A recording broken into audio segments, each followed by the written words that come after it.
Anyone want a hot, sweaty tour of Aurora's engine room? I know you do. So here she is. What's cool about this boat, the Farr 56, is that I'm gonna open this up a little bit.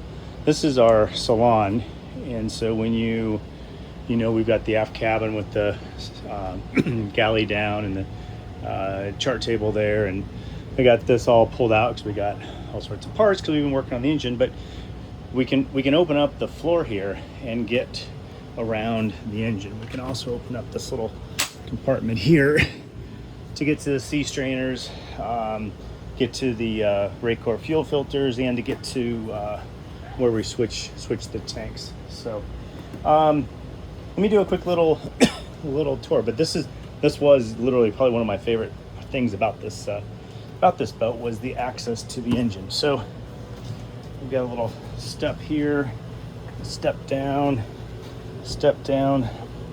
So we have the it's a 4-cylinder turbocharged Yanmar. It's the 4 LHA HTB. I always forget. They got an STP, an HTP, and like another one. This is the least horsepower one they make. It's 160 horse turbocharged. There is a turbo. We've been going through, this is my first diesel marine engine that I've had, so we're going through learning all about this. We've got the what do they call this, the heat exchanger. Looks like this is the intercooler for the intake. The water runs through. We just changed out the water pump impeller, which on this engine is right back down here. It's actually not too terribly bad to get to. It's just kind of not too hard to pull out. It's harder to get back in. Sailboat with big batteries. So we actually have a 12-volt alternator at 80 amps. And then we have a 24-volt alternator for charging the batteries at 110 amps. Again, we have all of our Raycor fuel filters, one for the generator, one for the... I think we can put those in parallel, or I think they're in parallel, and we can switch. What we can switch is the tanks, and we actually have some switching here where we can run the generator off of either tank. It's not extremely sophisticated with a ton of valves, but we do have 3 fuel tanks on board, and we can switch between 2 tanks. The third tank is an auxiliary, which up behind the seat here, we have a valve and a pump that we can pump it into either port or starboard tank. So that's kind of fun. Hot water heaters underneath here. This guy's been leaking, slow drip of fresh water in the bilge. I don't like it, but it's better than salt water leaking in the bilge. So it's just, I'm gonna have to take it out to get to it to fix it. So it's on the project list, but we got that. All of our sea strainers are up front. We got 2 sea strainers. We got 2 separate lines that come in from the through hole, which is forward, actually just in front of the keel. We can separate those. There's a valve in between it that we can connect them or separate them. If you connect it and you try and run the air conditioner pump while you're running the engine and the generator, you will starve it of water and burn up the water pump impeller. Ask me how I know. So we keep those separate. And then we've got valves that go out to generator, engine.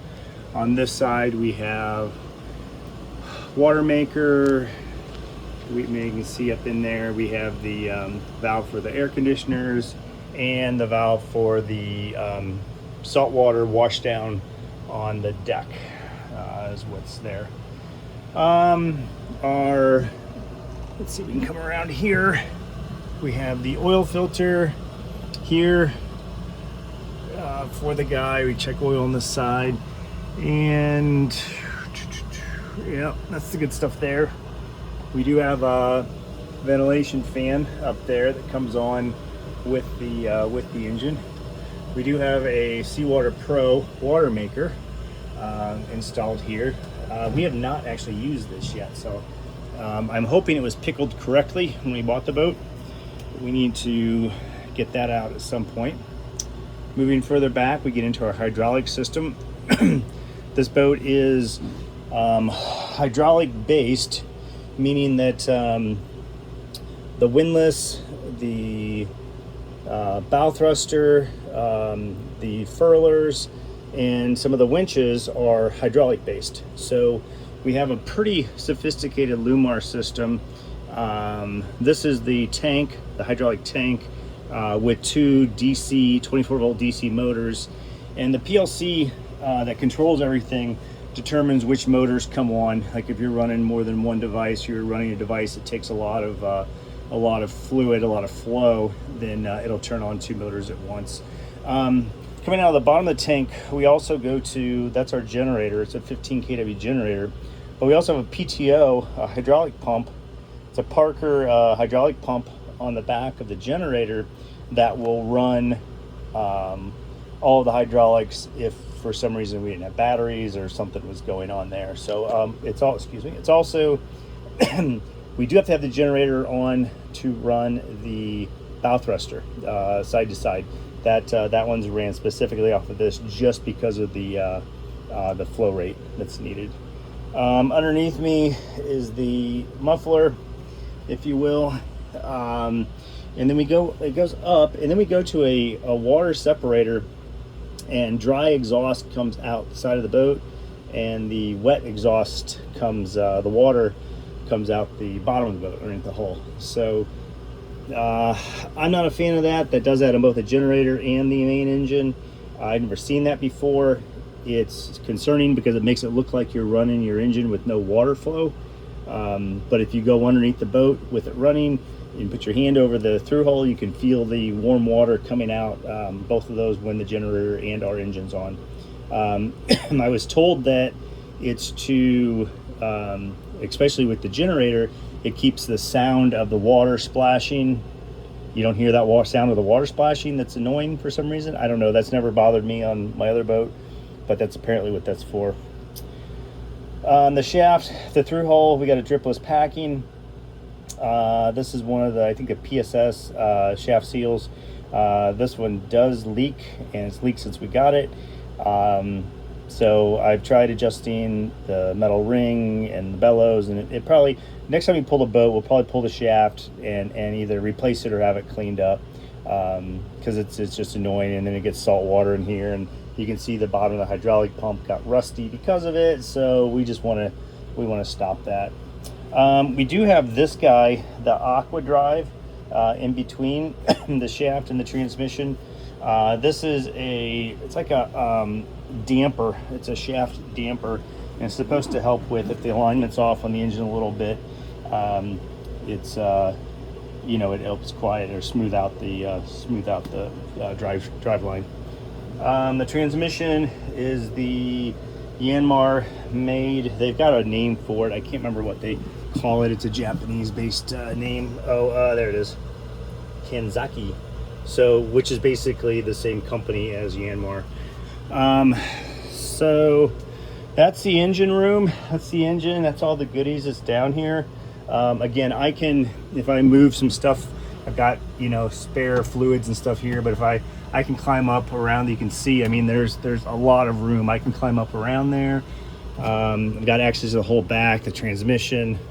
I've got access on this side really well to the alternators, the starters right there, starter solenoid, both alternators, all of my fuel, the regulator for the 24 volt, got all the C strainers. I've got controls. I got valves up here. These are the valves for the hot water and the water return that feed the hot water heater.